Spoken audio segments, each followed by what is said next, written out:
Okay, so it's hard to see where it is, but if you go to, so we're working on the layer right now that's actually got the new, the Coke that you're trying to put in. So it's that layer. If you go all the way to the right-hand side of that layer, no, go to your layers palette. You know, your layers palette, it's that smart object. Go up to the smart object itself, go all the way to the right. Nope, you're where you need to be. Go all the way to the right, to the very edge, yep, right there, just about in there. You still need to be on the layer though. Don't go, because you're now in the scroll bar. Double click on that area all the way over there.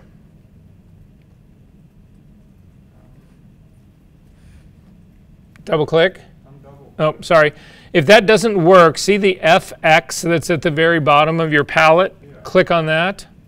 And you want to come up to blending options at the very top.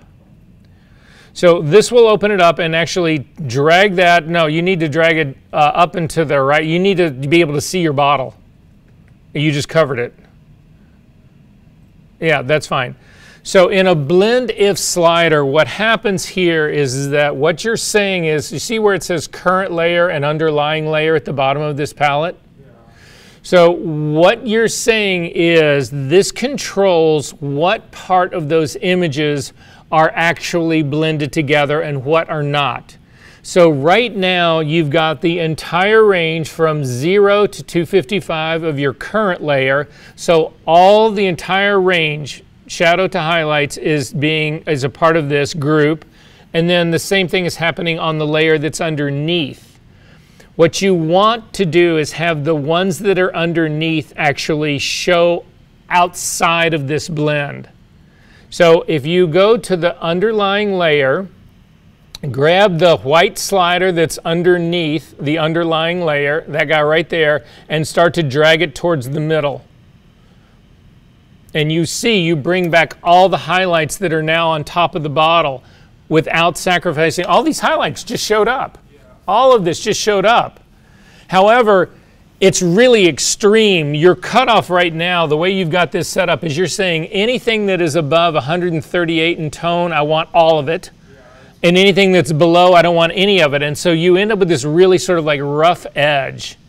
You can smooth that edge by breaking this slider apart. So hold down your Option key and click on that same little pointed slider that's underneath, and you can tear those two halves apart. So just pull, yeah, just start to pull one side apart. Stop right there.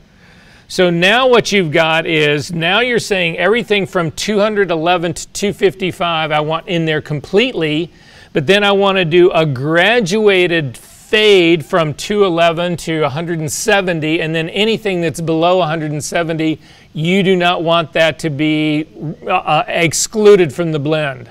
Does that make sense? Yeah. You need to do the same thing on the underlying layer for your dark tones.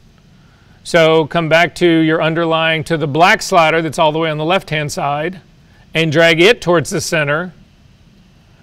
And you'll start pulling black back, bringing back in black elements. In this case, I would say it's way too much that you've brought back in, so I would back it off. And then stop here, or there. Again, you need to split these sliders apart. And drag the one that's on, that's sort of in the middle, towards the middle. Right there, stop. Take your other slider all the way back down to 0. Good, and then drag your one that's sort of at that 51 point. Nope, nope, nope. Black slider, we're doing the black work right here. Click on that and bring it down. You need to head back towards the 0 point with that guy, because you need to bring it in and let it rewrite, let it redraw. And then turn your preview check mark on and off. What do you think? Better or worse?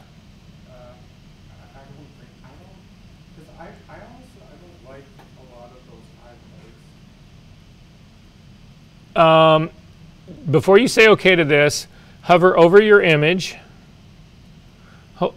actually over the image itself, hold down the spacebar command and Option key, and click. You're zooming back out. Keep going, keep going, keep going. Stop right there. Good. You're fine. Use, what happened? Go, you're in the Finder right now. You need to go back to Photoshop. So now use your preview check mark at the very top. On and off. Nope. Yep, right there. On and off and on and off. Which looks more like a real Coke bottle. Yeah, it is a little harsh, but you get the idea. And you may not restore any of the lowlights to this. You may only be doing the highlights. But the highlights really bring this thing alive for me. Because the glass still needs to look like glass. And when you've got that wash on the top of it, it looks like something, some matte piece of glass. Okay, but so for the top of that right here, like the top of the bottle, should I just mask in some more coat in there? Or? You should. Because what you're doing is you're color correcting what's already there. Right. What's already there is liquid. Okay. Make sense? You feel better about that? Yeah, I think so. For me, I think this is, okay. Go ahead and say okay to this. You can always change that. Blend modes are non-destructive. So just hit Command Z and Command Z and Command Z and Command Z. Just go back and forth. You don't have your undos set up correctly. So just, yeah, come back into doing it in your image. Zoom in a little bit on this guy so at least we can see the full thing. But don't you think that that seems more like a Coke bottle that's got Coke in it than the version that's just to its left? Yeah, I think those are the tricks to it. You need that sort of breakup in there. okay. All right. Do you have anything else you want to look at? No, it was mainly that. I'm sorry? No, it was mainly that. Okay, cool. Caitlin, do you have anything final project-wise, whatever you're interested in looking at?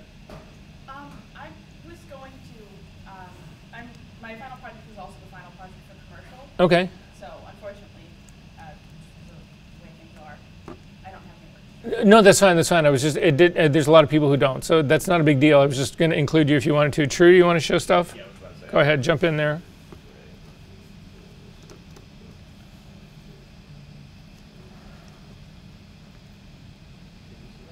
Yep. Alright, I have. Here, I can show you this one first. These are those, like, that one Instagram account I showed you guys, the tiny cactus. It's kind of like pretty crazy to do. This is just like a rough start, though. I want to do, like, I think I'm trying to do, like, a subtle, like, sunlight spill out of there. But I don't know exactly how I'm going to do it. Definitely, like, a composite thing, or I have to find an element that I like to go for that. So you're interested in sort of like streaky sunlight coming across it? Is that what you're talking about? Either that, or I might try and find like a better cloud element, either through like my collection of photos or something through stock to try and put coming out of this like left side, and then that way I would do like that action we set up where you get all the composite layers. Because this right now I didn't color sync it with this like background image because I wanted it to be like a portal, but if I composite something into the foreground that's actually supposed to be in here, I want it to fit that regular scene. You know what I mean? I do. Yeah, so I think I might end up doing that. Okay. All right. No, I think that sounds great. The one thing I will say to you about your background picture right now is it's awfully moody to me. Yeah. And so I don't typically start from that point of view. We're going to do a lot of what we're going to do today is we are going to look at content aware fill because that seems to be a big one for a lot of people. So I want to get through that. But we're also going to spend the whatever it takes to get, well, we're also going to look at complex shadows. But then we're going to, and it's going to happen this week and I think next week as well, we are going to redo all of the composites that you guys turned in. Because I think the thing that helps the most, and especially when you're working with check layers and trying to get balance and all of those sorts of things, is experience. So I think if we can do as a group, I've done this now for 2 semesters. Personally, I get really excited about it. I think you guys hate it, but it's the best way that I know of to actually get you to really experience what it is you're looking at, how it is you're really tweaking your stuff, all of that kind of stuff, whatever. And the comps, the composites that you guys turned in are the best source for that. So that being said, I'm going to share all of the composites that were turned into this class with the class. So if for some reason you absolutely do not want yours worked on, you need to let me know and I won't share it with the class. But I didn't see any really revealing stuff in the comps that I did, so at any rate. But that being said, what I would consider doing, and I'm just going to throw this out to you because it's the first thing that I've done on the majority of the composites, is if you can turn, if you go down to your new version, is there a version underneath it that's based on, yeah, so this is a baked file. It's not a, it's just a baked file, right? It's not raw data, which is fine. But click on your new version, turn it into a smart object. This is just the stuff that I go through every single time I work on these guys. And then you're going to run the camera raw filter on this. So camera raw actually allows us to emulate what happens in camera raw, but on an image that's already baked, because this is no longer raw data. So the first thing that I would do in here is do a quick color balance on this. And you can probably do it on the sidewalk. That would be where I would guess.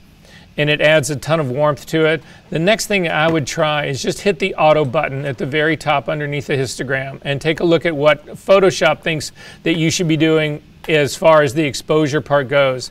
So for me, this is a simpler place to start because this is closer to what we would call a normal average exposure. Oh yeah, we talked about this. Right? The other day, yeah. So you build all of your elements in this normal world, and then you do your grading to make everything darker, lighter, warmer, colder, all of that kind of stuff.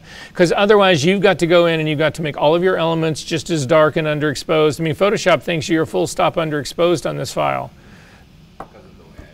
And there's nothing wrong with having dark images or light images or that kind of stuff, but when you're trying to put all this together, it's easier to do it from the midground.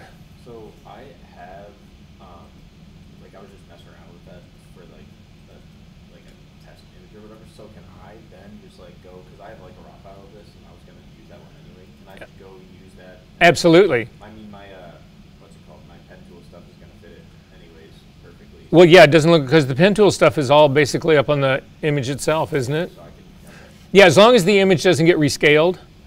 If it does get rescaled, don't throw away these baked layers that you've got. Bring in your smart object raw version of it, and then you can actually, if you have to transform it, you have a reference, and then your pen tool work will be perfect. awesome. Yeah, cool, cool. And then, yeah, I have another one like that here. This is a very rough one because pencil is not quite perfect, but same type of idea. I don't know which one I'm going to like work farther on. And then I have kind of doing like a bunch of different stuff. I have these. This is what we talked about the one day where I'm going to start doing documentary stuff with like just photoshopping it a little more. And I have like all these different files, or I mean groups with the mask and stuff. And then I was going to ask you, because you were talking about masking the group instead of the actual like layer. Should I just then like put this mask up here on the actual group? You could, because then you don't need to worry about doing clippings or any of that kind of stuff. You don't have to clip stuff because the entire group is being masked. Okay, so I'm gonna do that. So yeah, at the very least, what you should do is you should load that mask as a selection and save it so that you can use it anywhere. Okay, and then yeah, that's just the start of that. And this I haven't even started yet, but I've decided I was like just to add some more stuff to the final. I might do like a few skin retouch stuff just because I know that that's one of the things we focused on this semester, and I want to at least have it as like a portfolio thing. So I haven't started it, but I'm gonna do this as one of the images. Yeah, I mean, for me, when I look at this, though, if I think about the whole spotlighty nature of it all, I feel like that everything else should be darker. Yeah. You know, the stuff that's outside of the spotlight. So his exposure is fine, the spotlight exposure is fine, whatever. But all the surround, all his shoulder and the whole gray background and all that kind of stuff. When you think about really spotlighting, my mind always goes to that sort of like what it looks like in the theater. You know, and everything else seems to be really darker. So it's just the contrast between the spotlight and the unspotlit. So I could just do the like run levels to get a mask of his body. Oh, absolutely. Yeah, you want to do this. Yeah. And then I should also probably then mask out. I mean, I have to do a levels mask with this too to make sure this is all white and this is all. Yeah. But I say all of that. I mean, true. You know, the honest answer here is that's when I look at this, that's where my mind goes. That's what I think I should do. But the truth of the matter is that I might do that and take one look at it and say that's horrible, right? And no, and go right back to this. So I'm not trying to say that this is wrong and then that's what you should do. I'm just telling you the way I reacted to it. Okay. Cool. No, it looks great. Anybody else have anything they want to show? Alrighty then.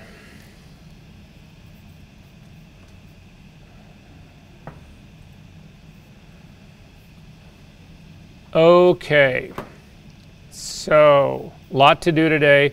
If you have a tablet, this would be a good time to pull it out. You don't really need it for this work that we're going to be doing with content-aware fill, but you will probably need it for, you'll definitely need it when we get into doing the more compositing assignment parts. So, the file that I'm looking for,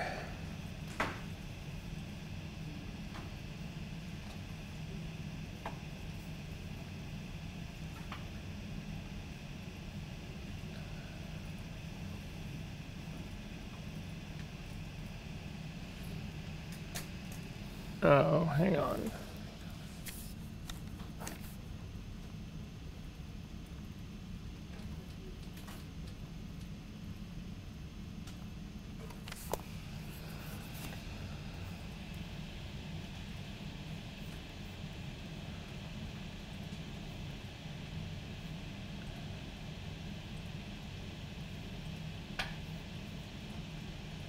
Sorry.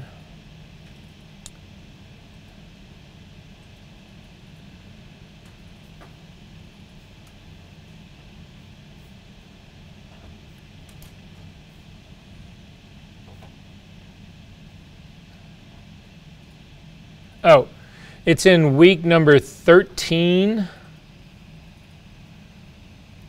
So if you go into your session files for week 13, there is a file in there called contentaware.tiff.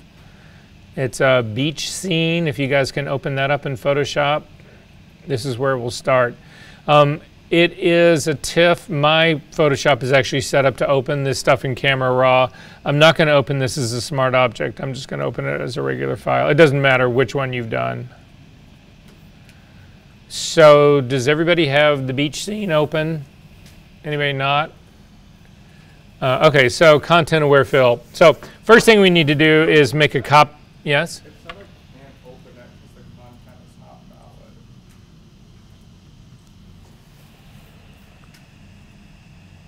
Oh, sorry, file name was not valid or something. And so it won't let you open it? Yeah, I tried dragging it. Oh, are you trying to open it off the server? Yeah. No, don't ever do that. Tell me what happens when you get it on your desktop. If not, I've got to... Yeah, it's Okay. All right. So our first move here is to make a copy of this guy. So Command J to make a copy of it, because this is going to be all destructive. And I want to zoom into the two guys that are actually sitting, they're not sitting, that are in the water, sort of up to their shoulders in the water. So the way content-aware fill works is that it actually looks at the image. You make a selection and you look, and then Photoshop actually analyzes the image and says, what's the best way that we can actually remove the area that's selected and blend it into the surrounding areas? So it's analyzing your image. It's doing a whole bunch of work sort of behind the scenes to do that. The issue that we've got, though, is that you need to make not just a selection of what you want replaced. You actually need to add a small amount of the area you want to use in the replacement for it. So to see what I'm talking about, I need everybody to grab the quick selection tool. So again, it would it's in the fourth tool down, the quick selection tool. Make your brush small enough to actually stay inside the edge of the guy. And I'm just going to make a quick selection of the guy who's on the left-hand side. And you can see I've got the marching ants mostly around the guy.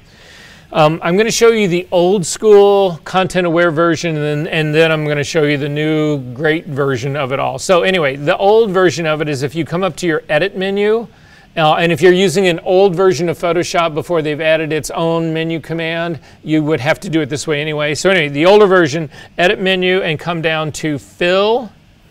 And in the fill drop-down menu for content, you want to pick content aware. For your blending mode, you want to keep it at normal. You do want color adaptation checked, and then simply say OK.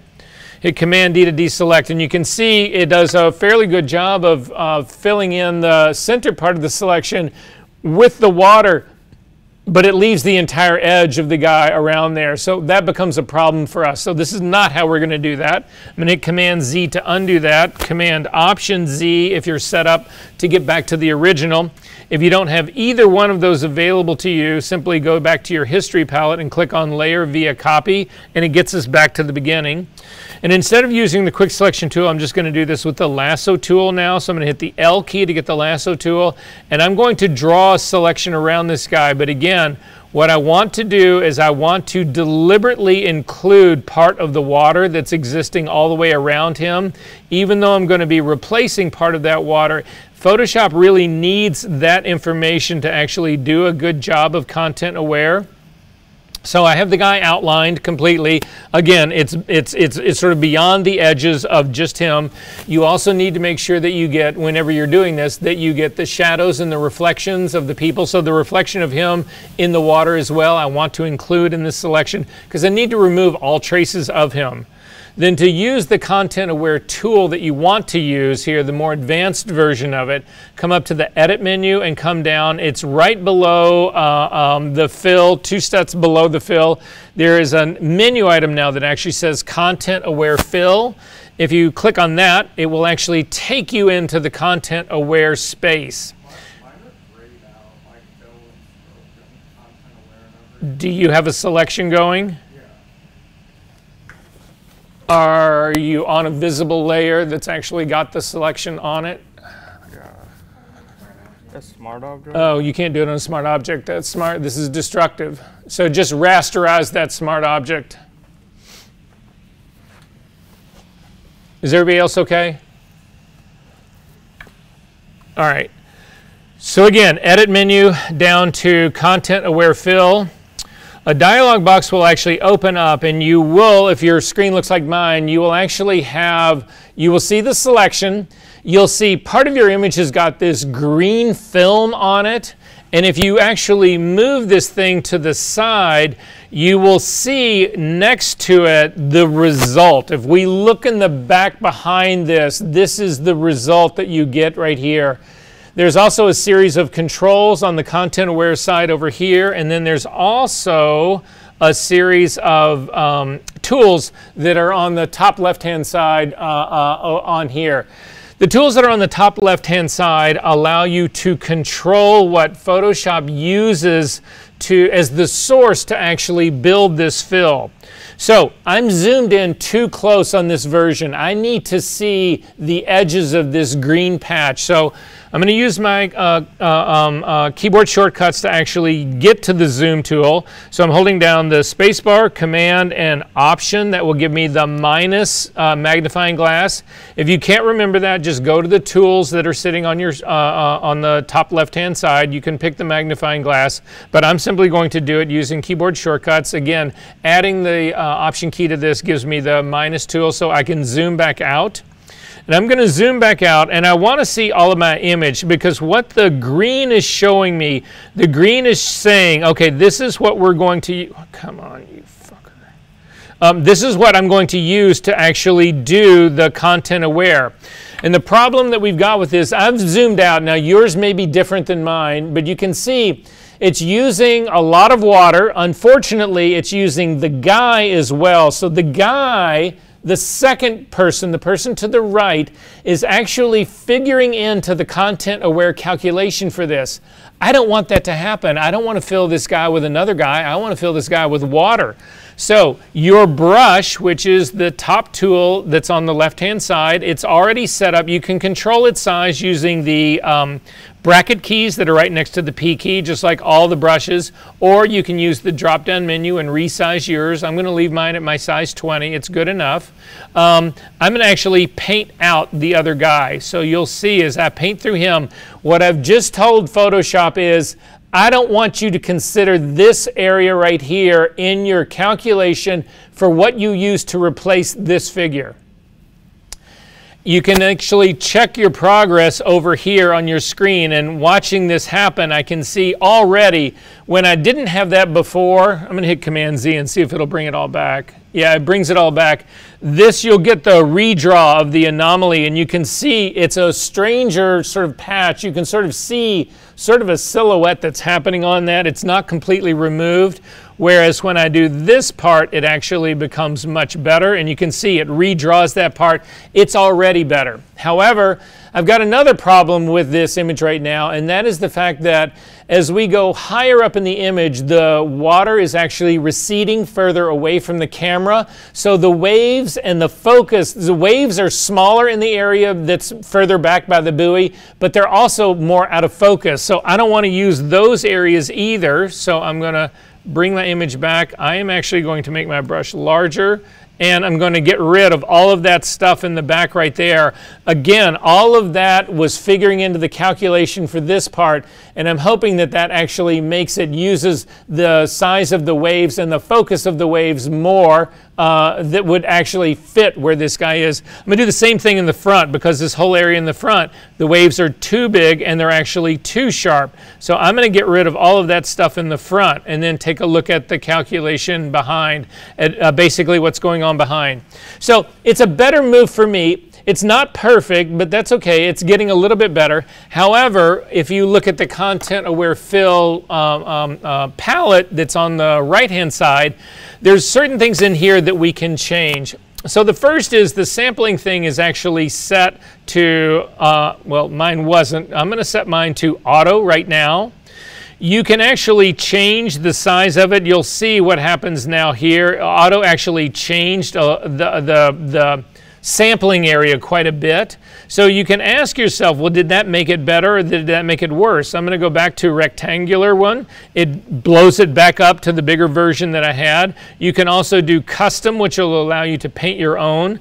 I think the version that I had, though, with the getting rid of the background parts of it, and then also the foreground, were my best parts, and then also the guy. I mean, I think that the resulting one was better there. Yeah, it looks better for me. So we're not done yet. In the fill settings and the drop down right here, you need to go through these. The color adaptation is the one that is of major importance to us. We're not going to do the rotation, scale, or mirror right now. I'm going to just start with the color adaptation. If you click on that drop down menu, you will see that none is an option.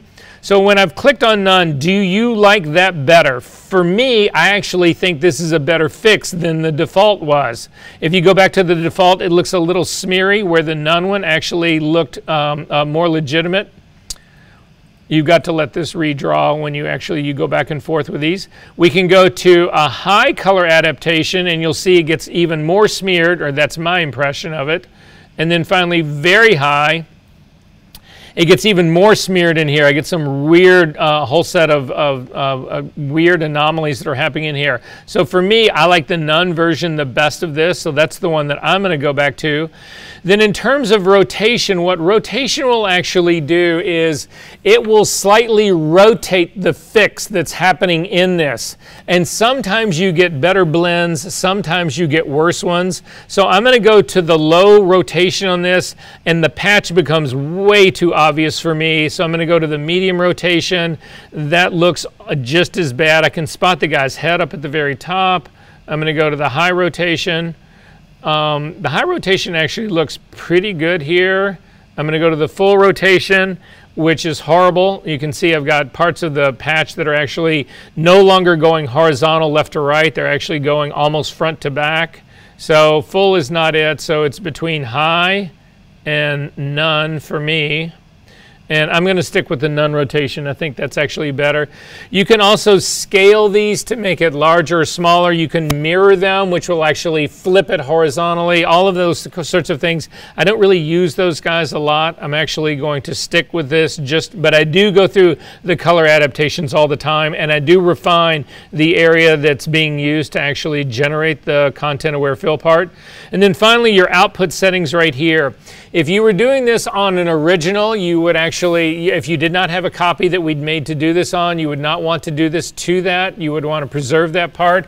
So in the drop-down menu, you can see you can do it to a new layer or to a duplicate layer. I'm going to leave it on the current layer right now because the current layer is actually I made a copy of my background in order to do this work on it.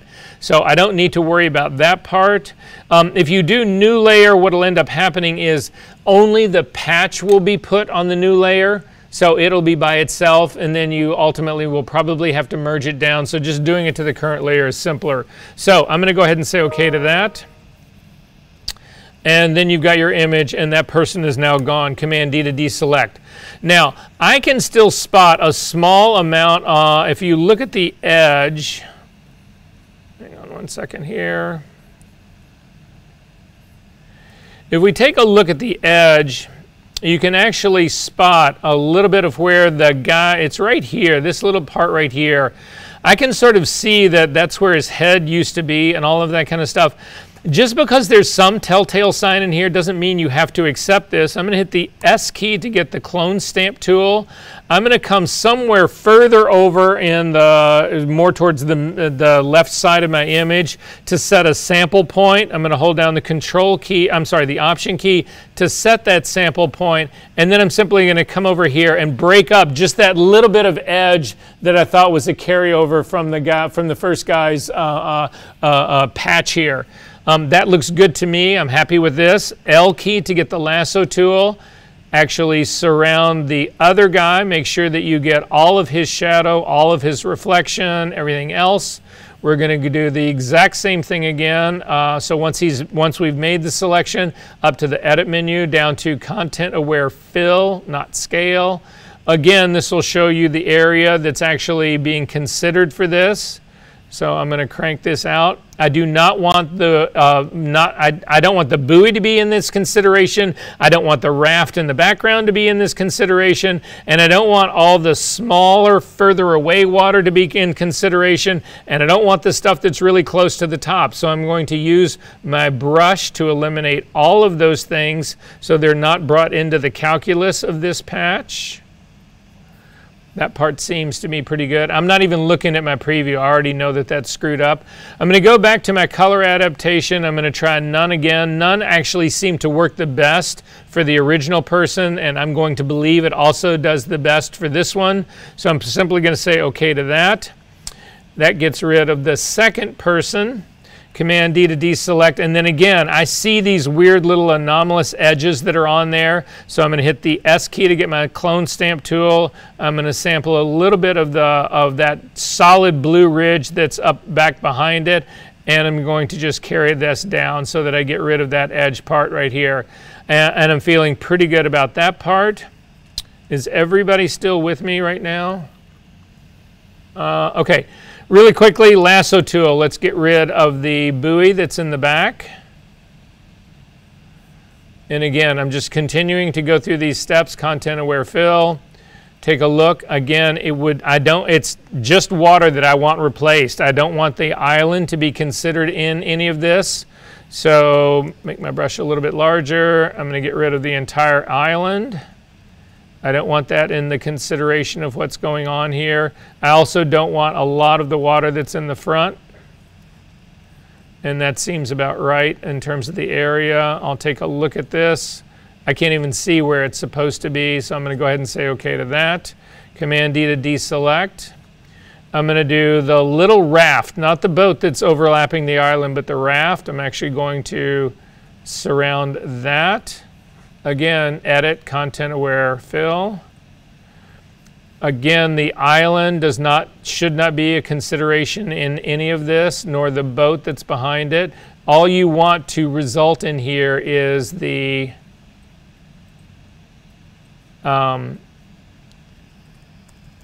is water. So I'm getting rid of all of that, and I'm also going to get rid of all the water that's much closer to the beach. And then we'll take a look at what that looks like. And I'm going to go ahead and say, I'm going to change my default on this one again back to none. Well, that didn't work. Try the default, not too bad. The high version of it. The high version is actually better. And then the very high is too soft. So I'm going to go with the high version of this because it keeps those sort of striations that are going through the water. It maintains those. So I like that part. I'm going to go ahead and say OK to that.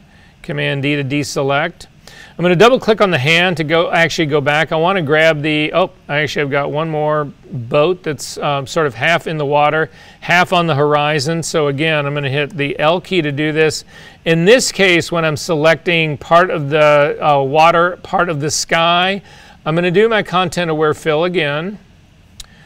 And now you'll see that it's actually picking part of the sky. I want it to actually have part of the sky because this is going right along that edge of the horizon line. However, it's grabbed a small bit of the island right there. I don't want that to be in the consideration. And I also don't want a large area of the water that's really close to be considered. The sky is pretty flat, so I don't necessarily really care about that. However, there's very few clouds that are really on the horizon, and there are clouds in the top version of this. So I'm going to get rid of the clouds that are in the top part. I feel like that's probably better. I'm guessing at this. Usually, if you've got big enough space to have where you can see the preview and the screen and the area that you're modifying at the same time, it actually helps considerably. So at any rate, I like the way this part looks. I'm going to just try my color adaptation back at none. None actually gives me less distortion in the horizon line, so I like that. I'm going to look at the default, and you'll see there's a small bump in the horizon line when I do that. I'm going to go to high. It's no better than none. And I'm going to go to very high.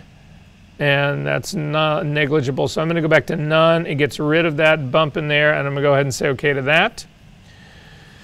So now we need to go after the island. So I'm going to hit Command D to deselect. I'm going to use the quick selection tool for the island. So I'm going to go back up where we were in the very beginning, the quick selection tool. Again, make sure that the tool is small enough that it doesn't, that you don't paint over the edge of the island. So I'm going to make mine a little bit larger, not that large, a little bit larger here, and I'm just going to click and I'm going to run it all the way up the island to the very edge. And hang on one second, I need power.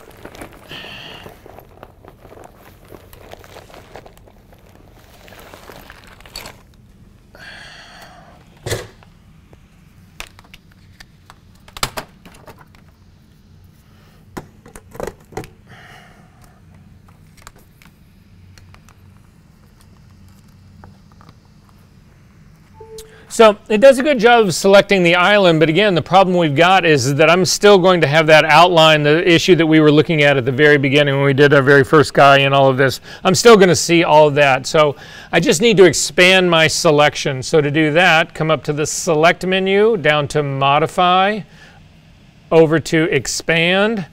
I'm going to put in 20 pixels and just see and say OK to that. That looks a little bit too healthy to me. I think it went a little too far, so I'm going to hit Command Z to undo it, then go right back to the Select menu again, down to Modify, down to Expand, and I'm going to type in 15 pixels instead and say OK. And that feels a little bit more contained to me, so I'm happy with this part. Again, up to the Edit menu, down to Fill, Content Aware Fill. Then when we take a look at this, it's actually grabbing part of the ocean. I think it could actually grab a little bit more of the ocean. So this tool doesn't only subtract, you can actually add to this as well if you need to. So in this case, it's grabbing all that I want in here. There's a small area that's down at the bottom that I feel like it could include as well, a little bit of the water.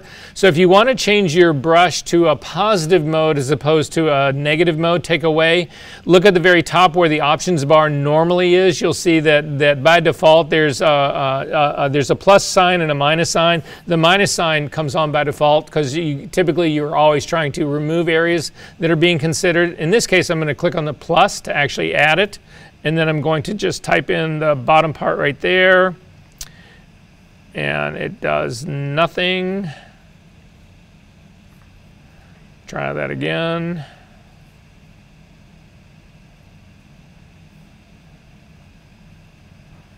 I'm not getting this overlay to show at all. Let me go back to the minus. It does give me the minus. I'm going to hit Command Z to undo that. Instead of clicking on the plus and the minus up there, I'm just going to hold down the Option key and click on the bottom. And so it's not letting me add to this, and the reason that I think it's not letting me add to this is that is actually a part of the selection. So in that case, I'm just going to zip back out. Again, I'm trying to tell Photoshop what I want to be considered and not. I don't want any of the children to be considered on the beach, so I'm going to zip through all of that. I'm going to make my tool much larger, and I'm just going to paint away all the beach. So let's say that you went too far and you actually hit by mistake the horizon line that's sitting up at the top. Again, if you hold down the Option key of your brush, you'll see that the icon in the very center of that brush, I don't know that Photoshop could make it any smaller and still have it visible, but nonetheless, it changes from a minus to a plus, and you can actually add areas back in. So this lets you really refine what Photoshop is using to calculate the fill. So I take a look at my preview, and you can see that we actually have a pretty serious problem in there. There's a horizon that goes along only so far, and then the horizon line completely jumps. Do not worry about this right now. This can be a multi-step process. So I'm going to go ahead and say OK to this. And when I do, you'll see that I've got a pretty serious anomaly going where the beach really was. I'm going to hit Command D to deselect, hit the L key to get the lasso tool, and I'm going to reselect the area right here that's screwed up. And I'm going to run Content Aware Fill again. So Edit, Content Aware Fill, get rid of the people and the beach that are being considered in all of this, because that will only make my patch worse. And then take a look, and you can see it's completed the horizon line along with clouds and everything else. Works pretty good for me. I'm going to go ahead and say OK to that. Command D to deselect. So now we're actually going to go after the kids that are in the front. Every time I say this, I worry about how that recording is going to sound. Somebody is going to pull the audio out of one of my lectures, and all of a sudden it's, because I've said everything, there's no way I can get, I say, okay, it's time to kill the kids, which doesn't sound good. Or, okay, it's time to get rid of the kids. That doesn't sound good. Oh, okay, it's time to nuke the kids, and that doesn't, I mean, there's no way to say any of this that sounds good. We're going to remove the kids. That sounds at least plausibly better, but not by much. So at any rate, whatever we're going to remove the kids. That's going to be the closest, I guess, I can really come with this. So I'm going to start with the little boy that's on the far right-hand side. The issue that I've got with this is that I feel like he is so close to the little girl who's in the sort of pink and white swimsuit that's right next to him. I feel like they're too close together for me to get, I feel like she's going to end up contaminating all of this. So I'm simply going to select them both. I'm not going to go after the area that's in between, but also you'll see the little girl has a reflection that's in the wet part of the sand that's right behind her. So I'm going to select all of that and go back up. I'm actually going to make a little bit bigger selection of the kid. I've got a small sort of area that's right in the middle of it that is not selected. So I'm going to hold down the Shift key so that I can circle that to make sure it is. And then again, up to Edit, Content Aware Fill. You'll see it's picked everybody else in here. Again, in my feeling about all this, I'm going to zip back out. You need some water, but you don't need all this water that's up on the horizon line. So I'm going to make my tool much larger, and I'm going to get rid of all of this stuff that's up at the top. I don't want any sky in all of this calculation. That's only going to confuse this situation. And I can see in the preview area that ended up being much better. So I'm going to zip into my preview area right here. I'm going to go through my color adaptation. So I'm going to start with none. None actually looks pretty good to me. I'm going to go to default. Default looks worse to me. High. High also looks kind of good, although I've got a repeating pattern of this beach where the water is cresting on the beach right here. There's a repeating pattern. I don't like that. So I'm going to go to very high. I'm going to actually go back to none. I feel like in some ways that was the best because I've got, again, this sort of highlight of beach that goes all the way through. I do have a repeating pattern right here of that little sort of greenish patch that's really pretty obvious, so I'm going to kill one of those two. But everything else in this is actually looking pretty good to me, so I'm going to go ahead and say OK to this. Command D to deselect. I'm going to get rid of that repeating pattern right now. So again, it's this mark, this little area right here, and the one that's right next to it. I'm going to kill the one that is sort of all the way to the edge. I'm going to start over here on the other side, close to the little girl in the green and red bathing suit. Hit the S key to get the clone stamp tool, make it a little bit larger, hold down the Option key and click to sample. And then I'm just going to run it through the area that's on the other part over here. I get a little bit of the girl that's in there. I'm going to resample here. It's one of the nice things about beaches and that sort of thing is you don't need to worry, you know, things are organic enough that you don't need to worry about hard straight lines and all that kind of stuff. So that did a pretty good job of getting rid of everybody on that side. So I'm going to go after the two kids that are right here. The problem that I have with the two kids here, again, my temptation is always, well, let's do one and then do the other because it's less overhead for Photoshop to deal with. The problem is that the shadow of the girl that's on the left-hand side is actually touching the girl on the right-hand side, and there's no way I'm going to be able to break that connection. So I'm going to try and get them, all of them at once. So I'm going to select both of the little girls. Again, a fair amount of water. All their reflections that are on the wet sand, you need to include all of this. What I will say is I used to actually try to dip down here in the middle between the little girls. The problem is that if you exclude the area that's in the middle, if the middle doesn't get replaced, you're only making the patch more obvious and things more difficult for the stuff that is actually on the sides. So I'm going to come up again to Edit, down to Content Aware Fill. I'm going to zip back out and see what's actually being considered in this for the material. Again, I've got sky that shouldn't be a part of this, so I'm going to make my brush larger. I've also got water that's in the back that's at a much different focus and the waves are much tighter together. I'm going to get rid of all of those, get rid of all of the sky, and we're ready to go right here.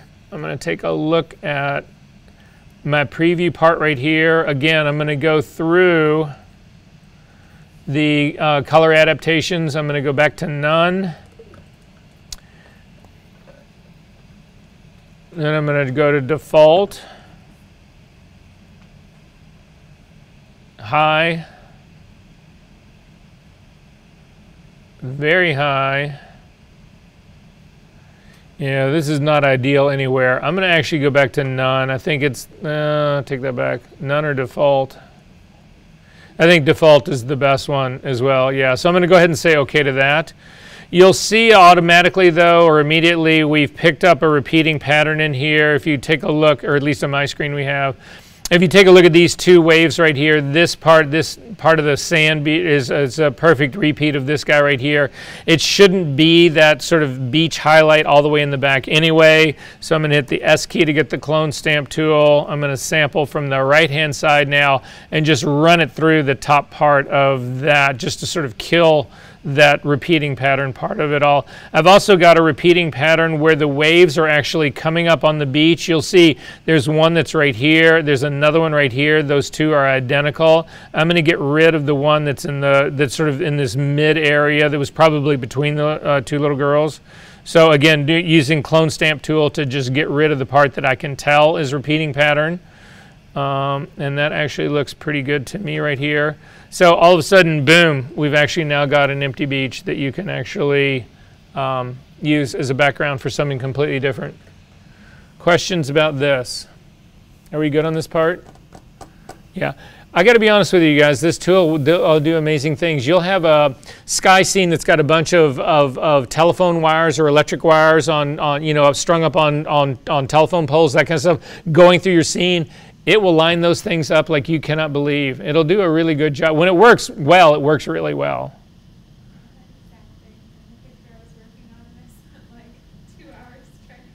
Oh, sorry. Well, at least now, right? Yeah. Okay, good. Good. All right, any questions about this part? All right, we can close that up. We do not need to save that guy. All right, we're not going to spend all day doing a couple of other things that we need to get to. Recoloring. We're going to do that. It was something we were supposed to do last week. We didn't have time to do it, but we are going to do it today. I think this is really important. You won't see this anywhere else. So let me see where it is. Yeah, it's in week number 10, so it's in our session 10 files. If you go in and take a look at those files, at all the ones that you have in your week number 10 folder, there's one called Shirt Dark version 2. We're going to open that, but before you open that, I need to make sure that you notice inside of here there's this recoloring fabric .pdf. If you open this up, it's basically just the two extremes, but you can use it. You'll see how we make different colors out of this. But we're going to recolor these elements. However, your approach is different if you were going from black to white, which is the most extreme. That's the only reasons I've got black and white in here. You can go from black to a light gray. You can go from black to yellow. You can go from black. You can go to any color. It's just where we're starting from, our origin point here. Are you starting with something that's very light or something that's very dark? And then you can use this. This is a recipe. And we are going to follow this recipe. I followed this recipe. This was actually written in a book from the late 80s, early 90s about how to do this. It's been out of print forever. Nobody knows how to recolor fabric. This is how you actually recolor fabric. So if I were to say, so I just want to point this out, you should save this, and then anytime you actually need to recolor something, no matter what it is, you can come to this recipe and you can actually follow it, and your success rate will get much, much, much higher.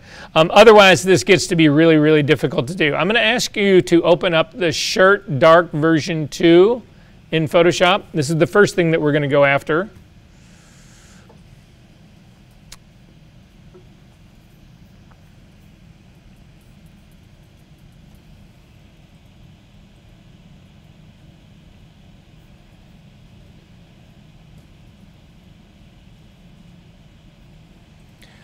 Okay, so I want to make this shirt white.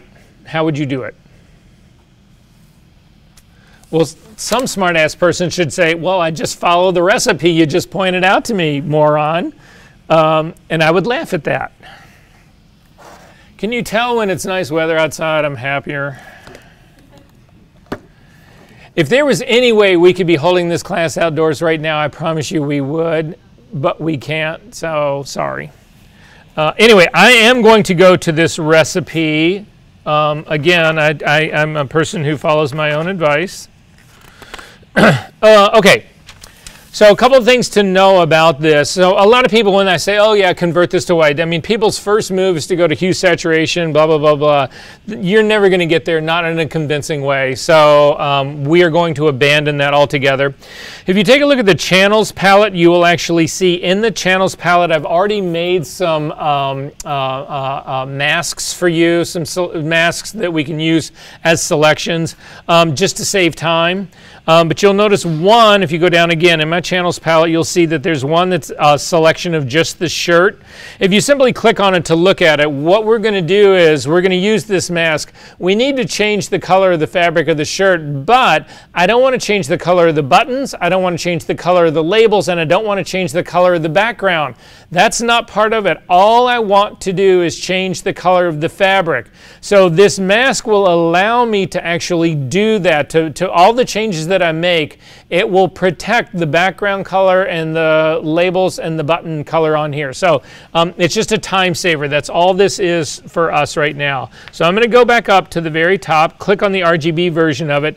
So to start this part right here, The first move, and it's the most important move, this goes back to our whole color theory approach to this.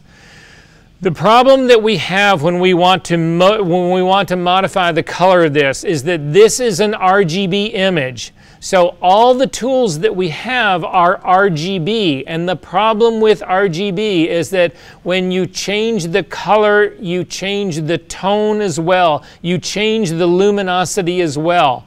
So, for instance, if you put an adjustment curve on this guy really quickly, so I'm just going to add a curve on here, and then I'm going to go to my red channel here, and I'm going to bump it up and make it lighter. Well, you can see I've actually made this considerably more red, but I've also made it considerably lighter. I did not just make a red shirt.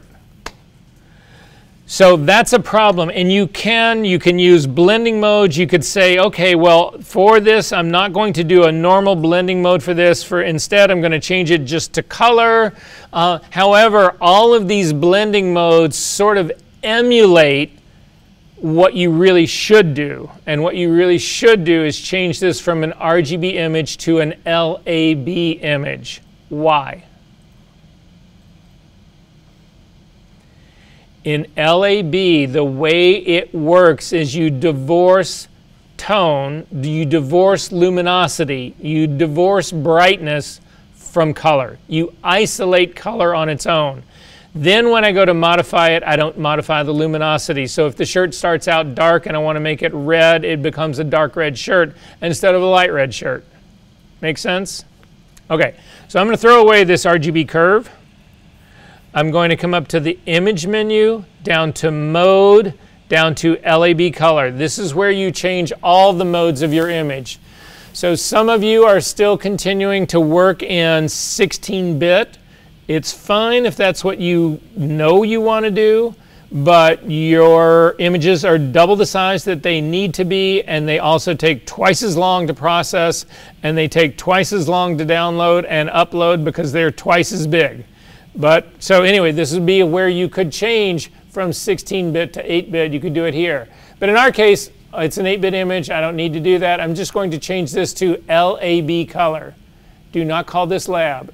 This is LAB. When you do that, you will notice that at the very top in the title, it changed from RGB to LAB. You will also notice now in your channels palette, you have a lightness channel. If you click on the lightness channel, you'll see it's basically a grayscale of your image. It is all the luminosity range of your image is in this channel. If you click on the A channel, this represents the color of the A-axis in LAB. The A-axis is the green to magenta or green to red axis. If you go to the one underneath it, the B-axis is the blue-yellow axis. We don't see anything in here, and the reason you have nothing in here is because there's no color in this image.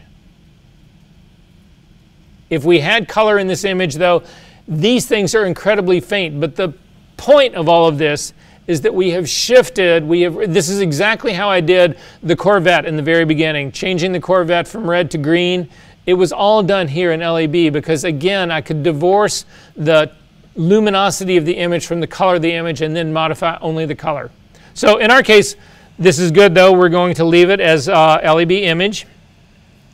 I'm going to go back up to the very top and select this part. So our first move is to actually make, let me see, I've got that part and then that. That part's great. I am going to create a new copy of this image of the background. So Command J to actually start a new copy. I need a group now because I'm going to do several layers that I want to put into to do this work, to change the color. However, I don't want to put a layer mask on every single one of them. I don't want to get into clipping on every single one of them. I'm simply going to create a group for this new color and put the mask onto the group. So to create a new color, you come down to the bottom of your layers palette, and it's the icon that looks like a file folder. If you click on that, that will actually bring it open. It'll add a group here. It pre-names it group number 1. I'm going to double click on that group number 1, and I'm actually going to call it white shirt. because we're going to do multiple layers of this, multiple versions of this.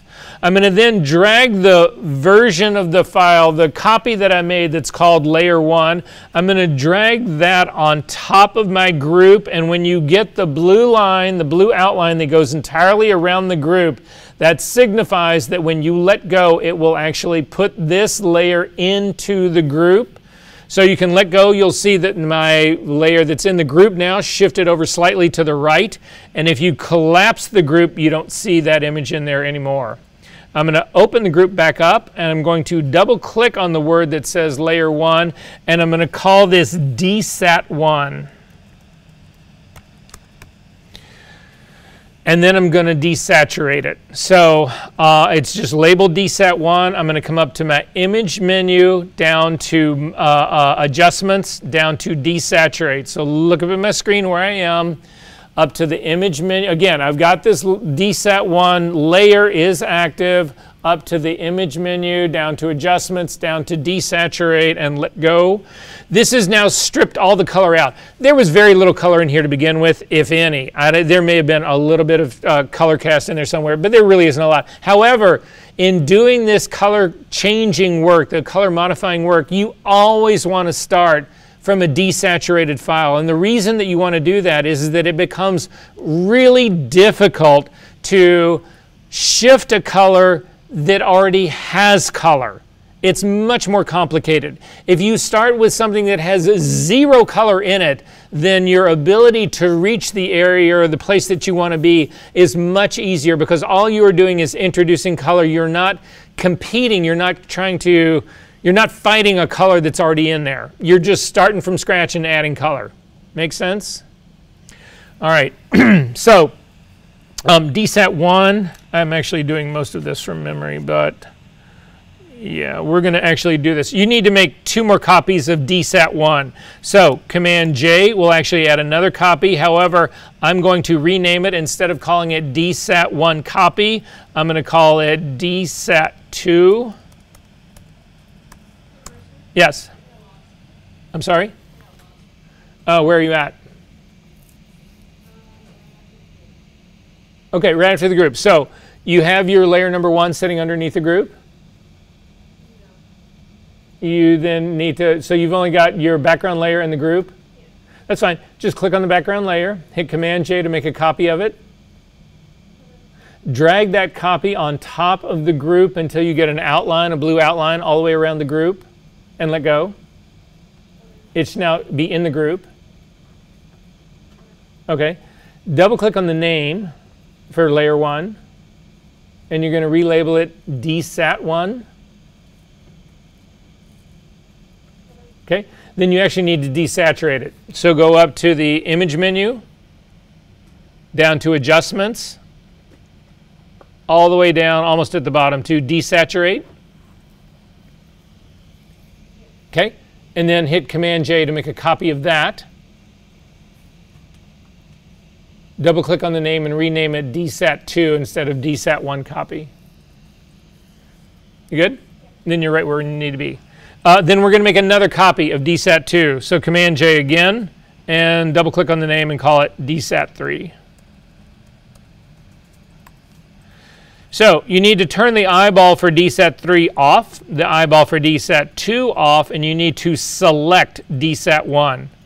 So again, I've got 3 layers that are inside of my group. However, I need to also mask my group. So come over to your channels palette, hover over the thumbnail of the channel that says shirt. Do not select it, because then all you'll do is see the channel. Just hover over the thumbnail, hold down the Command key and click. It will load it as a selection.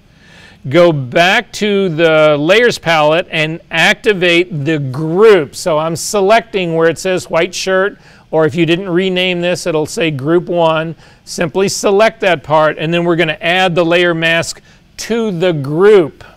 So I'm going to click on Add Layer Mask. Now everything that is in the group will be, this mask will control everything that is in this group. So again, I don't have to put a mask on each separate one. I don't need to get into clipping. I don't need to do any of that. And if I need to modify the mask, let's say I find that the mask is a little bit off, I only need to change one mask. I don't, if I'd put a mask on all 3 of those layers that are in the inside or whatever, I'd have to go in and modify every one of those. It's just a pain in the ass. So this is just an easier way of dealing with it. So again, I'm turning off the eyeball for DSAT 3, turning off the eyeball for DSAT 2, and leaving the eyeball on for DSAT 1 and actually activating it. Turning it, so I've selected it to make this actually active. Then we're going to add a solid color above this, and the solid color that we pick above this is ultimately going to be the color of the shirt. So I'm going to, so with DSAT 1 selected, I'm going to add an adjustment layer above this. I'm going to add a solid color. The color picker dialog box will open up, and I want you to type in these values for your RGB. I'm going to type in a, so I've just selected red. Oh, don't do that. I've selected red and type in 245, hit the tab key to go to the green channel, type in 245 for that. Hit the tab key and type in 245 for the blue channel as well. It gives us a very light gray, and you can see that's what's actually happened to the shirt now. It's a very light gray. It's getting closer to white, not quite there right now, but I'm going to go ahead and see how this one works out.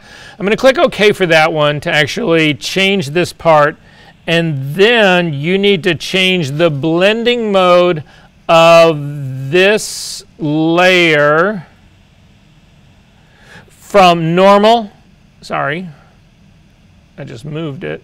I did not want to do that. Hang on one second, guys. I got to shut down some other stuff here.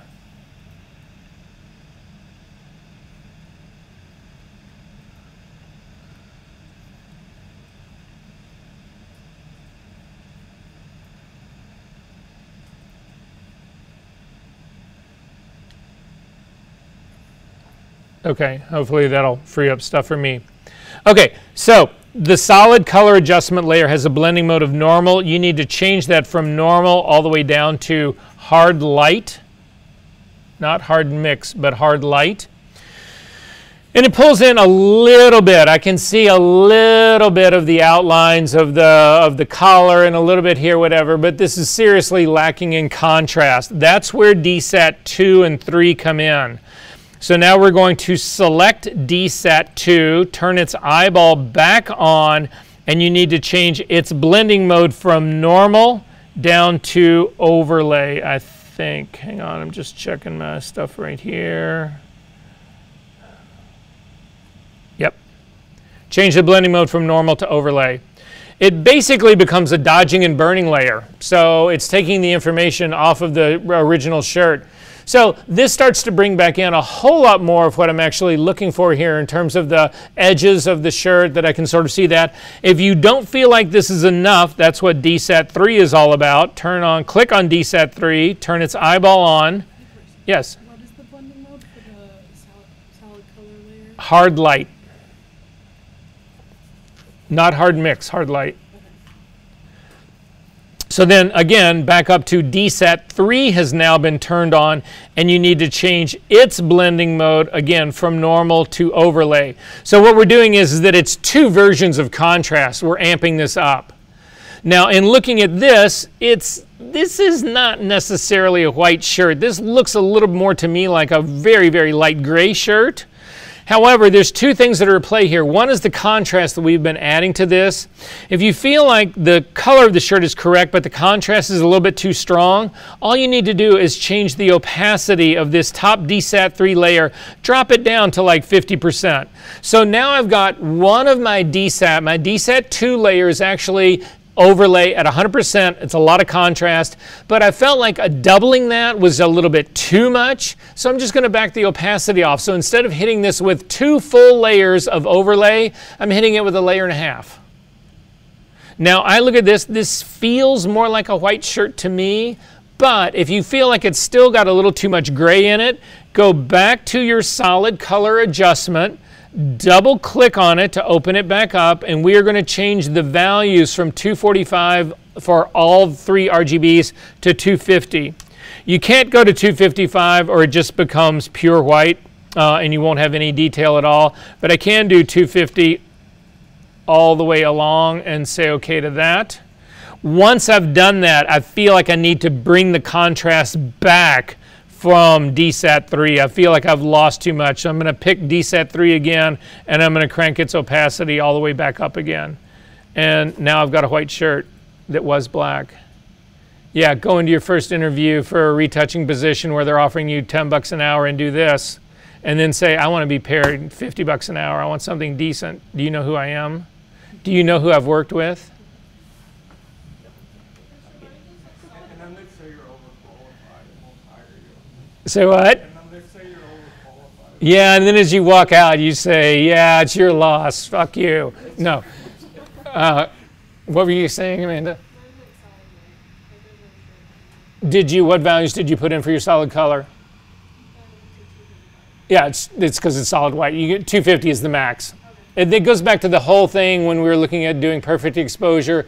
Where did you really put the white patch of the gray card? It was between 245 and 250 because that is as light as we can go and still have detail. Because the minute you go to 255, it's gone. Did this work for everyone?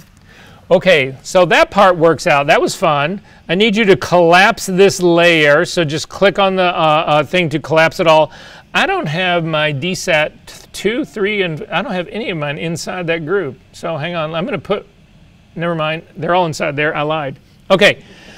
So with it collapsed, we're actually then going to duplicate this thing. So I'm going to duplicate the entire group, Command J. So now we've got a white shirt copy. However, I'm going to introduce color. I want to create a colored shirt. So again, in doing all of this, I'm going to open up this group. I'm not going to rename the group right now because I don't know what color I'm actually going to make it. But I'm going to go back to my solid color and I'm going to click on it to actually get into the color picker to open this part up. And I'm going to change this to a different color. Now, I don't know how long this is going to continue to last, but I think if you look at your color picker when it opens up, there's on the top right-hand side where it says OK, cancel, add to swatches. There's a button there or a thing to click on that says Color Libraries. If you click on that, this will actually open up a set of color libraries. And if you click on your drop-down menu, they are still here right now, so far. There is a set of Pantone colors. So if you click on that drop-down menu, it starts out by default at the one that's topmost that says AMPA color, and then you can go to DIC color guide, full tone. All of these are color swatches systems that exist in different parts of the world. So for instance, this full cold tone dominates Europe. These, I think it's some of these HKSs are more dominant in Asia. However, in the United States, all of the color swatching work that we do here in the US, it's so dominated by Pantone, you can't get away from it. So how many of you guys have ever heard of Pantone color before? So Pantone color, they define color certainly for people in the West, certainly for people in the United States. And what they are, they look like the swatch books that you get from the paint store. So you can go through and you can pick out any Pantone color that there is. However, the thing that Pantone does that nobody, or not that nobody else does, these other color systems do it, but the other things that you don't get here in the US is that Pantone not only makes the color, but they make a color ink that is also specific to that color. So a lot of times, for instance, we've talked about Coca-Cola in this class before, I think. Coca-Cola's red is trademarked. So when somebody prints a Coca-Cola ad, they do not try to use either LAB values or RGB values or CMYK values to create that red. They actually buy that color ink from Pantone, and that color ink gets loaded as a fifth plate in a CMYK process. So in a CMYK process, you have 4 plates. You have one for cyan, one for magenta, one for yellow, and one for black. They add a 5th one that is the ink color that you're specifying. It's also how you do metallic inks when you print.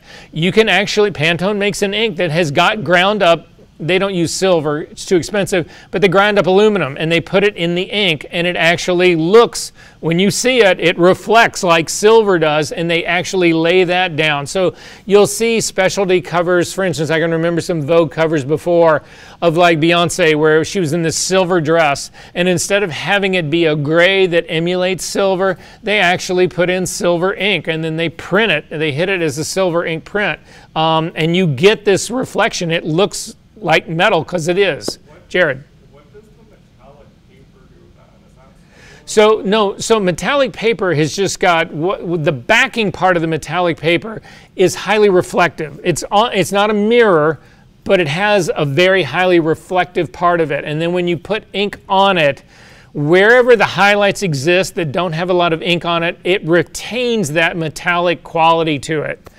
Areas where you would hit that would be much darker, like blacks that you're putting on top of that, you pretty much lose that metallic vibe to it. But most of the metallic that we think of happens in midtones, quarter tones, and highlights.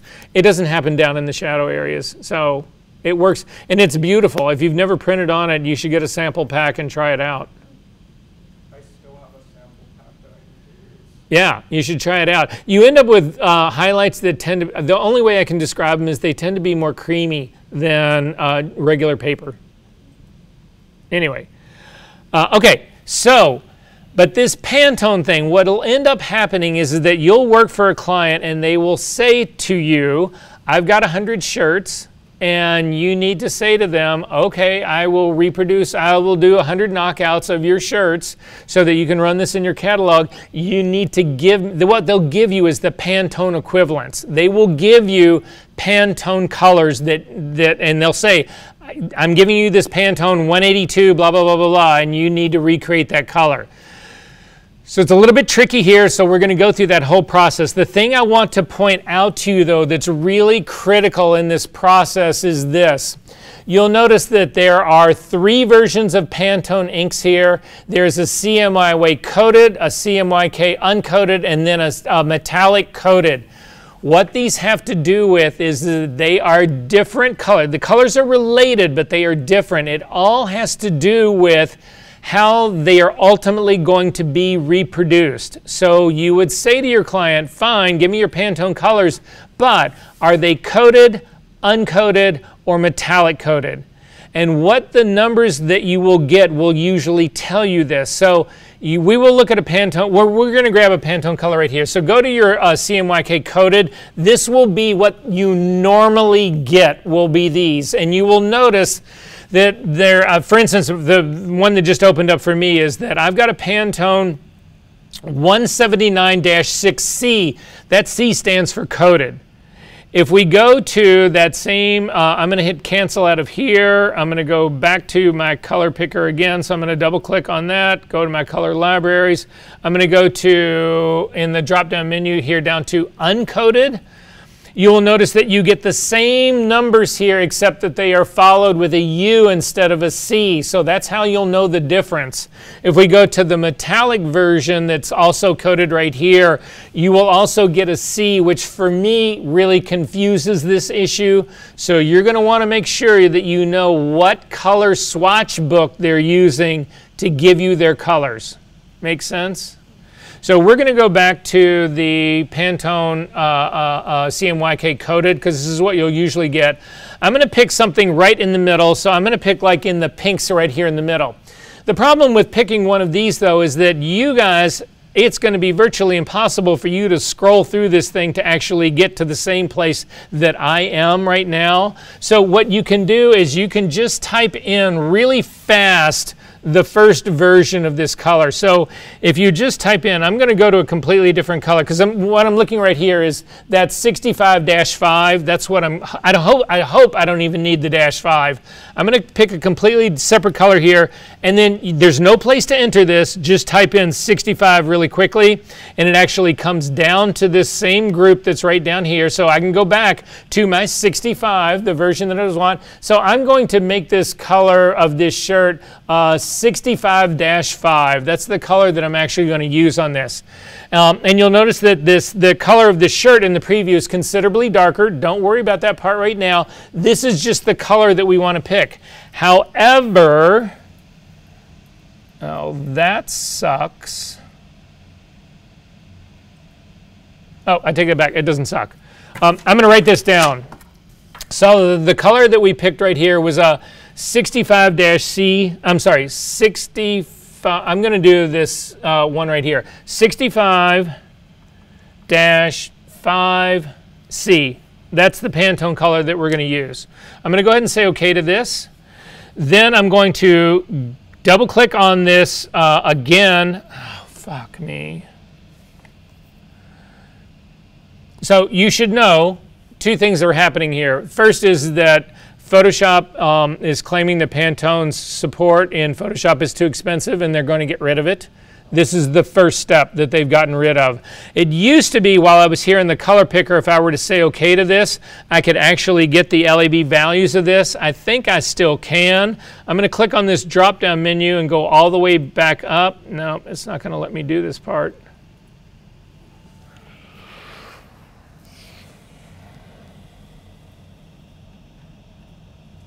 Oh, I take it back. Okay, click on color picker to go back to it. So the little picker where it says, this is an extra step they've added, but it still will allow us to get there. So has everybody got this 65-5C picked? Okay, then click on the little radio button that says picker. It'll take us back. That color is still selected, but now we have LAB values, and you need to write them down. So my L value for this is 68, my A value is 45, and my B value is 12.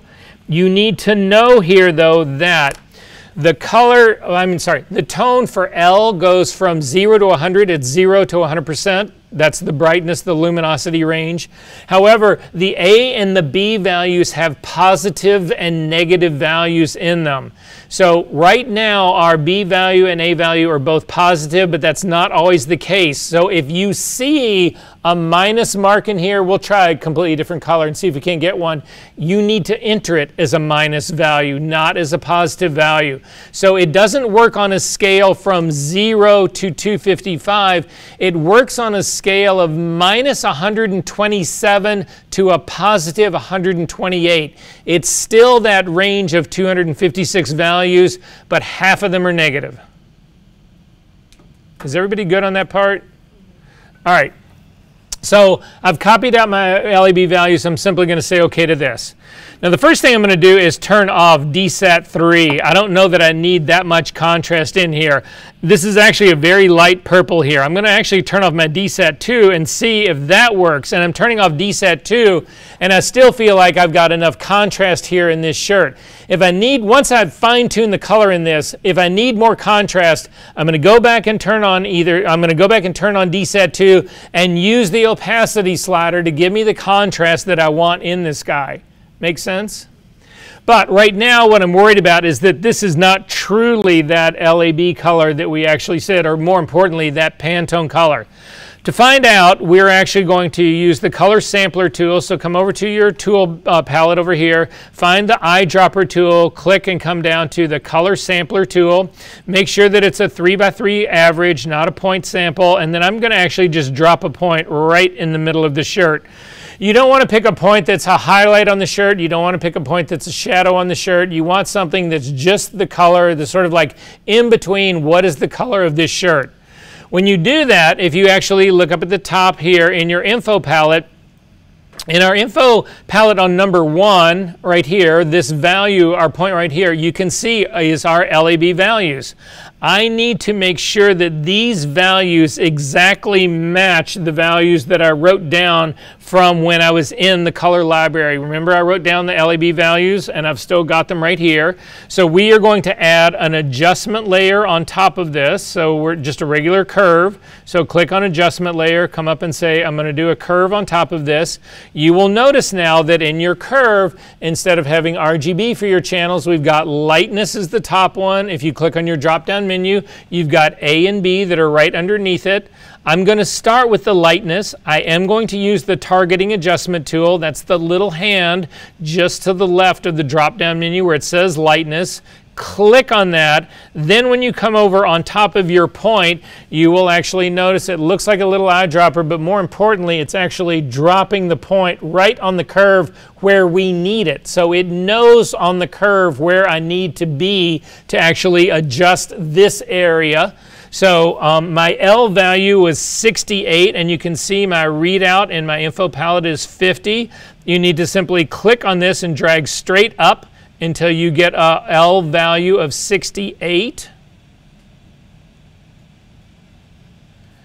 Then go to your A channel, hover over that exact same area right here. My A value, the A and B values are always really close. The value that I need is 45 instead of 44. So I'm going to click on that and pop that up just a little bit to 45. And then go to my B channel. And that value was supposed to be 12. So I'm going to click and just jack that up. I feel happy with this contrast level right here. So I am going to collapse this thing that says white shirt, the group. And I'm going to double click on it and I'm going to rename it Pantone 65-5-C. Because that's what it is. If you turn it off, you can see your white shirt. You turn it on, you get this guy. So, I care about your futures. So, you get approached, hey, I'm J. Crew. I've got this style of t-shirt. It comes in 100 colors. Will you shoot this 100 colors for me? How much will it cost? Will you do a bid for me? And I'm like, of course I'll do a bid for you. I'm happy to do that part. So let's see.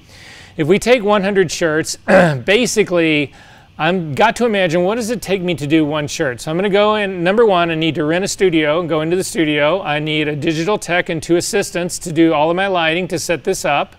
So I've got my studio rental, I've got my creative fee as well as usage on top of this. I need a stylist and a stylist assistant at the very least in there. How many shirts can I do in a day? Well, I'm going to be really generous with you. I'm going to drive my crew like slaves. We'll do 20 a day. It's going to take me 5 days to do this. So, okay, my creative fee is $3,000 a day. That's $15,000. My stylist fee, $1,000 a day. That's also 5 days, $5,000. So now we're at $40,000. Didn't I just say that? No, we're at $20,000. Do I need to do this on the board? No. Somebody keep track of me. I've got a digital tech at $500 a day, so that's $2,500 on top of that. So, yeah, can somebody whip out a calculator really quick and add this up? Okay, you can keep this in your head, right? Okay.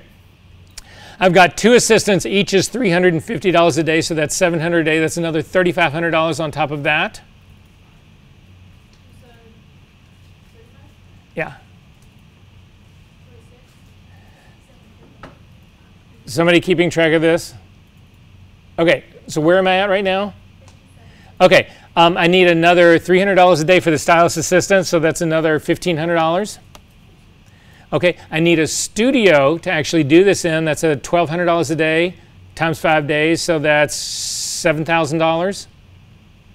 I need the gear to do it in that studio for that day. Again, 5 days worth of rental. It's really only going to be 3 days of rental, so $4,500 for the rental gear to do this.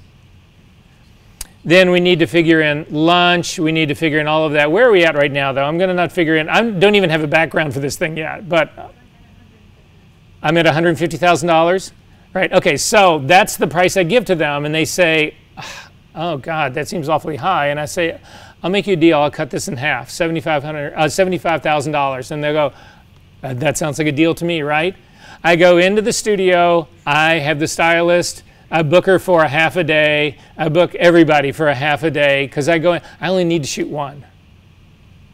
So I shoot one shirt. So what is a tenth of that original figure? So I was $150,000. A tenth of it is $15,000. No, I'm not talking about what I've cut it in half to. Just the total was $150,000. So now I'm at $15,000 for my half day. But I'm going to bill $75,000 for this. It's going to cost me 15. I can make 75. That's a $60,000 profit. And all I need to do is give my ace crack assistant, hopefully one of you people, and I'm going to be nice. I'm going to say, I'm not just going to pay you your lousy $500 a day. I'm going to throw you $1,000, but I need 100 colors of this shirt by the end of the day. How long do you think it'll take you to do this? I got 100 Pantone colors. It'll take you 2 hours. So you do my half day in the studio. Basically, you put in a full day, and I'm giving you double your rate. And I'm still taking home $59,000 on top of my creative fee. Yeah.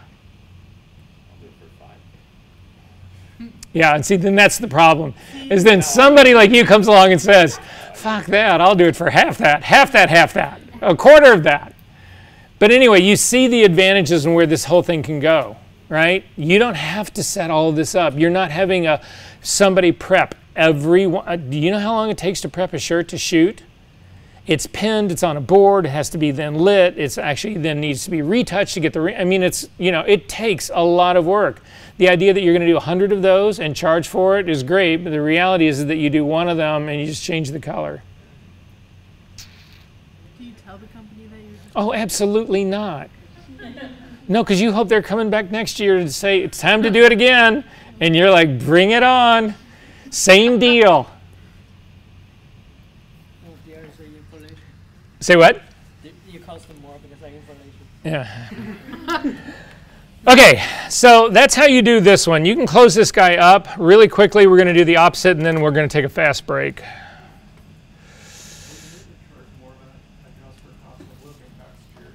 Yeah. Okay, so the second one I want you to open up is the shirt light version 2. If you can open that guy up. In part, it's a very similar sort of like a deal on this, but I want to show you a couple things first. There are, again, some pre-set selections that are already made. So if you look at the very bottom of your channels palette, you'll see that there's a thing that's got the buttons in it. There's a thing that has the labels in it, and then there's a thing that's actually got the shirt outline in it. I need to actually add the buttons and the labels to the shirt so that I've got just one mask to deal with. How would I do that? So again, think about what we're trying to do. In the final mask, do I want the buttons to change or to remain unchanged? Unchanged. So in the mask that I'm trying to build right now, the buttons need to be light or dark, or black or white. Black. They need to be black because I don't want any change. The same thing for the label, right? So to do that, hover over the thumbnail of the buttons and hold down the Command key and click to load it as a selection. But then you need to pick the shirt channel itself. And now I've got the selection of the buttons that are on the shirt channel. I just need to fill these with black. Black is my foreground color, so Option Delete will fill that with black. Command D to deselect. I need to do the same thing for the labels. You don't even need to change the selection of the shirt. Just hover over the thumbnail of the labels, hold down the Command key, click to load it as a selection, and it too on this shirt mask needs to be filled with black. Black is my foreground color. Option Delete.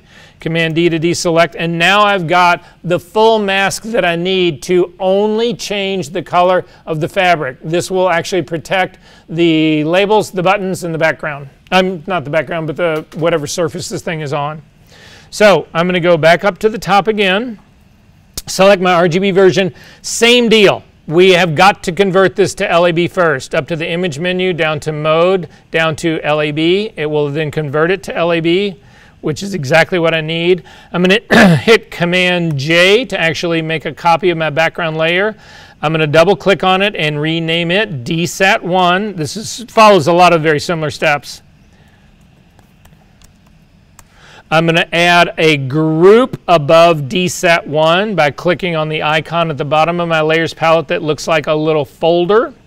I'm going to double click on that and I'm going to call this black shirt. I've never actually tried to make a black shirt out of this. It'll be interesting to see how this one goes. I'm going to drag my DSAT1 into the black shirt group. And then finally, I'm going to desaturate desat 1. So up to the image menu, down to adjustments, down to desaturate. And this is where this is going to be our jumping off point. Let me just check my recipe here really quickly.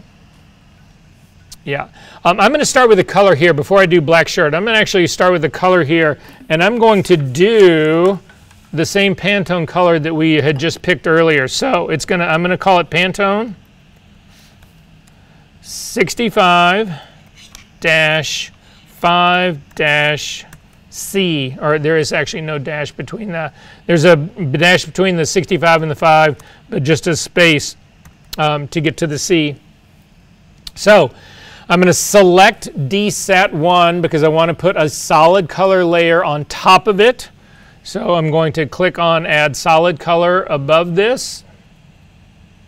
In the solid color layer that opens up, I'm going to click on my color libraries.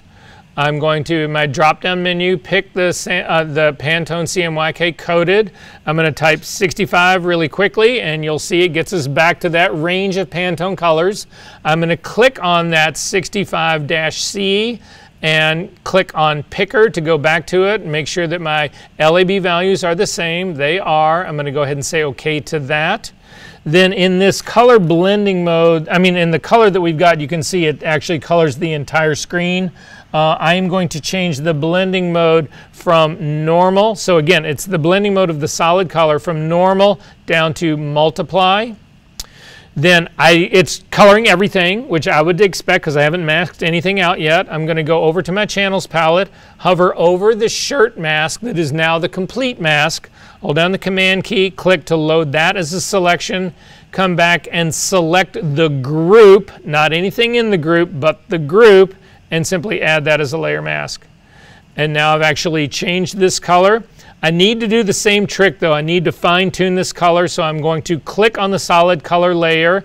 I'm going to add a curve on top of that. And finally, I'm going to go to my color sampler tool and drop a color sampler point right into the middle of the shirt. I'm going to take a look at this. This is actually much closer than the other version was. It's still a little bit off, but it's much closer. So with the curve selected that I put on the top of that and my lightness channel selected, I'm going to pick the targeting adjustment tool. I'm going to click on the point that's right in the middle and drag up to go from 66 to 68. That was the lightness. For my A channel, it needs to go to 45. If you can't hit it with your mouse, you can use your arrow keys to go up and down as well to do it in finer increments. And then finally, my B channel has also got to go from 11 to 12. Boom. That's it. Are we good on this part? So let's try a black shirt. I've never tried this, so flying without a net here. I'm just going to collapse the group, and then I'm going to Command J to jump the entire group. I'm going to open it up. I'm going to double click on my, first off, I'm going to throw away the curve adjustment that's on the top because it doesn't mean anything anymore. I'm going to double click on the solid color part. I'm going to scroll down to get to darks in here. I'm not seeing any colors in here. If you go all the way up to the very top, there is a black tone process C color in here. I'm going to click on that. It's an awfully dark shirt. I'm going to go ahead and say OK to that. Again, double click on it, go to the color picker to see what the LAB values are. So in the LAB values here, I've got a 12, 2, and a 0. That has to do with the impurity of the ink. I'm going to go ahead and say OK to that. It is a black shirt here. I feel like, again, I don't have enough contrast in here to really see it. So I'm going to try to add contrast just using a regular curve here. So I'm going to click to add an adjustment layer above this. And to actually build contrast in here, I'm going to click and drag down my shadows a little bit and lift my highlights a little bit. And that doesn't really look like that's helping me, so I'm going to get rid of that. Instead, I'm going to make a copy of my desat 1. So I've gone back underneath my solid color. I've selected desat 1, Command J to make a copy of it. I'm going to drag that on top of the solid color. I'm going to rename it desat 2, and we're going to do the same overlay trick. DSAT 2, and then I'm going to change its blending mode from normal down to overlay. And that brings out a lot more of the shirt, and in many ways I would say that's what a black shirt looks like, because black shirts are never like totally black. But if you felt like this was actually too light, then we can actually add, again, I'm going to put my curve, adjustment curve, underneath DSAT 2, but above the solid color. And I'm simply going to add a curve on top of that. And then in this curve, I'm just going to grab the targeting adjustment tool. I'm going to click right in the middle. You can see I've got a 12 is my color right here. I'm going to drag that down and say, okay, when I get down to a 9, that's a black shirt. But this is ridiculous. Can you just do that by changing the opacity of DSAT too? Possibly. It'll change the level of the contrast. This keeps the contrast, but sure, why not? Questions about this? I mean, look how flawless this looks. All right. I have got, we're going to call this 3:05. If we can do a quick break and be back at 1/4 after, we got a lot to get through today.